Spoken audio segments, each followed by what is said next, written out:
మంద కాపరుల గుడారాలలో మై మరచితినే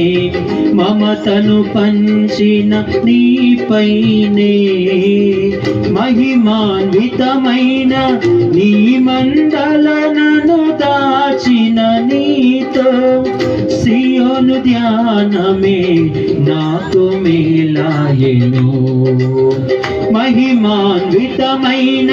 నీ మందలనను దాచిన నీతో సియోను ధ్యానమే నాకు మేలాయెను నా అర్పణలు నీవు పరిశుద్ధపరచుచున్నావని యేసయ్యా నీ పాదాల చెంత నా శిరము వంచెదా